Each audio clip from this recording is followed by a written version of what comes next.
In episode 2, we learned that in addition to having water contents identical to sea basalts found on Earth, the Apollo samples also share the same physical characteristics.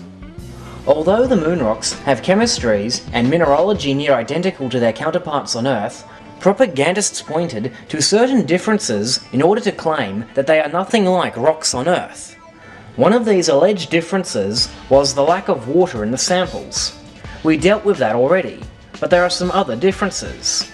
We also dealt with those in MoonFaker Exhibit D, but Phil Webb claims to have found fault with my coverage on this subject. Most of his third video in this series is just a summary of claims made in his first 2 videos, so debunking the first 3 minutes of this video is a waste of time and completely unnecessary. But, for the sake of thoroughness... Jarrah rambles through most of Exhibit D, parts 1 through 4, saying that Earth rocks and moon rocks are identical. But he also peppers in evidence that maybe they came from someplace else. To look at what we know, the moon rocks collected by the astronauts do indeed contain traces of water. This finding eliminates the possibility that they are of lunar origin. Further, we know that these rocks have elements and isotopes identical to those of Earth. Yet they also contain something to suggest that they came from space: radiation. Of course, scientists reported that NASA's moon rocks had traces of water in them back in 1970, and the same trace amounts of water were confirmed remotely on the lunar surface by the Cassini, Chandrayaan-1, and Deep Impact spacecraft. No, they weren't. The trace water found in the 1970s was within the same ranges as terrestrial basalts here on Earth. It was as high as 1500 parts per million. And the water that these 3 probes detected was in the only place where you can get comparable amounts of water, in the sub-zero and in some cases permanently shadowed polar regions of the Moon. By comparison, the water from the equatorial regions was so low that it didn't even register in the Chandrayaan-1 M3 data. That, of course, is because water is not likely to last very long in the plus 100 degrees Celsius temperatures and in the vacuum of space, which drastically lowers the boiling point of water down to minus 7 degrees Celsius. And although they share identical elements with Earth rocks, NASA's moon rocks have different proportions of those elements, making the 2 groups of rocks as identical as Fred and Ethel Mertz.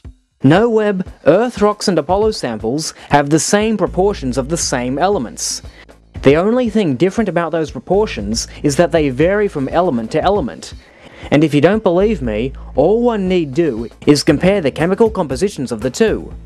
David McKay, in his article on JSC1 Lunar Regolith Simulant, compared these simulants with the Apollo 14 soil sample 14163. A quick look reveals that the proportions of each element are not far different between the 2 groups of rock. Any difference is subtle at best.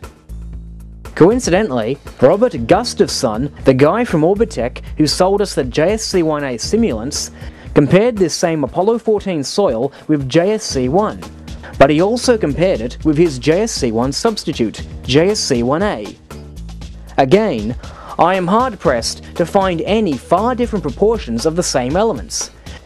Of course, Webb may whinge that ferric iron is listed for the simulants but not listed for the regolith sample. But as we saw previously, there is indeed ferric iron in the rocks.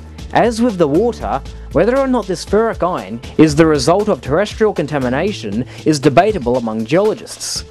And let's not forget the Surveyor soil data that NASA released prior to the collection and distribution of Apollo samples. Turkovich and his team compared the 8 major elements of the moon rocks and plotted them against oceanic basalts and Eucrites.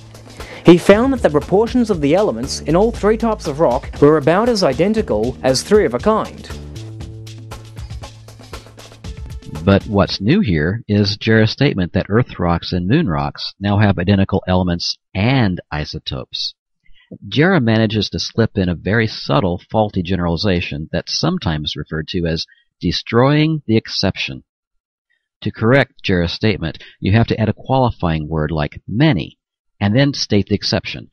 For example, moon rocks have many elements and isotopes identical to those of Earth rocks, but Due to their exposure to solar and galactic radiation, moon rocks also have some additional isotopes not found in Earth rocks, which are protected from extraterrestrial radiation by the Earth's atmosphere. Jarrah ignores the exception because this particular claim becomes the foundation for a straw man that he's about to build. How can I ignore the exception when I clearly stated that the Apollo samples show signs of radiation exposure? Although the moon itself is radioactive due to its constant bombardment by solar and cosmic radiation, when geologists say moon rocks, or meteorites for that matter, show signs of radiation exposure, they don't mean the rock itself is radioactive, they just mean it contains the presence of radiation-induced isotopes that were created by high-energy particles colliding with the elements and damaging their atomic structure. It's kind of hard to, quote, ignore the exception when you make a reference to this exception. Actually, you could say that every rock in the universe is probably composed of the same basic collection of elements and isotopes. What makes them unique are the proportions of those elements and isotopes to one another, 0 being a valid proportion, of course. I agree, and as I showed you repeatedly in my previous video, the proportions of these elements do not deviate much between Earth rocks, Apollo samples, and Eucrites. And Dr. Hartmann's statement that Earth rocks and moon rocks have identical oxygen isotope ratios does not imply that they have identical isotope ratios for all elements. That's quite a stretch, and a fallacy of equivalence.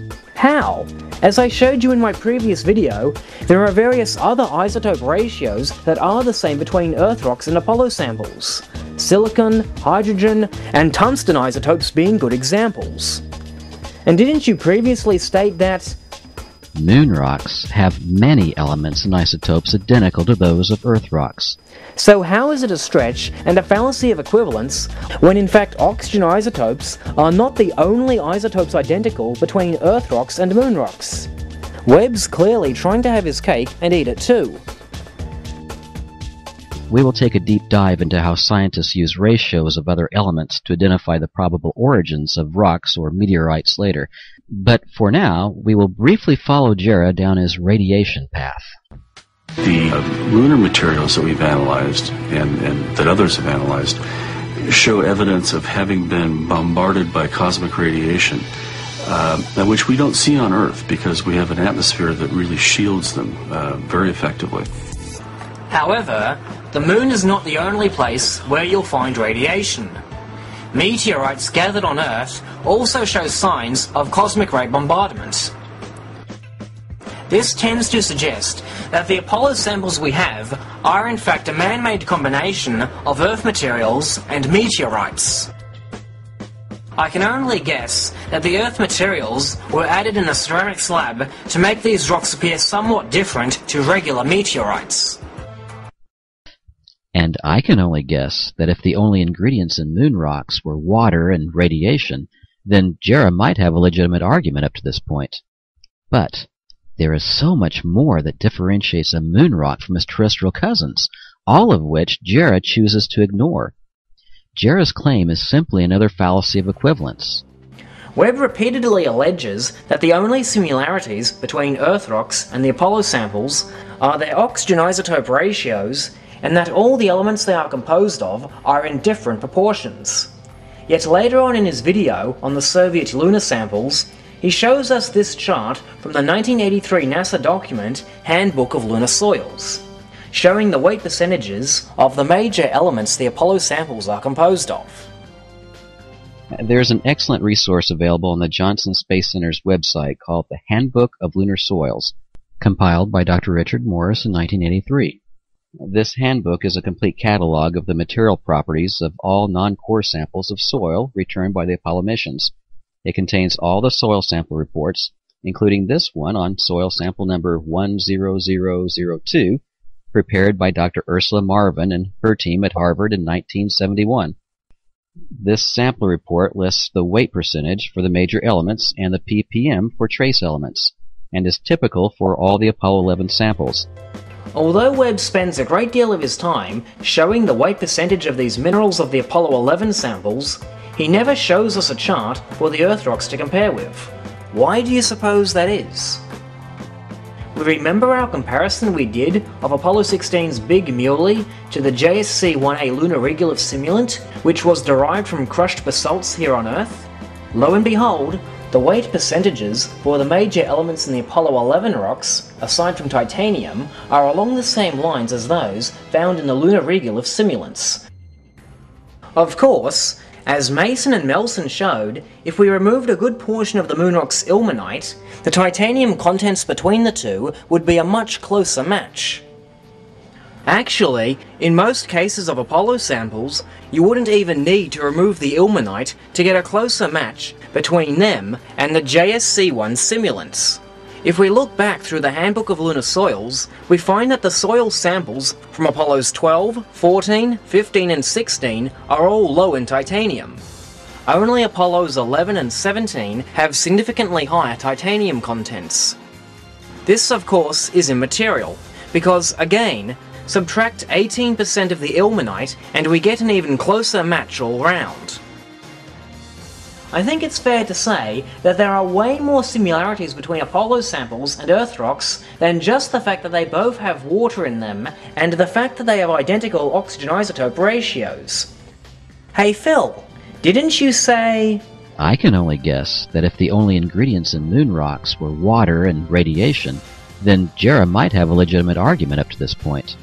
Well, Phil, given the fact that I have just proved, using your resources, that there is indeed way more similarities between moon rocks and Earth rocks than you let on, I'd say my argument is quite legit.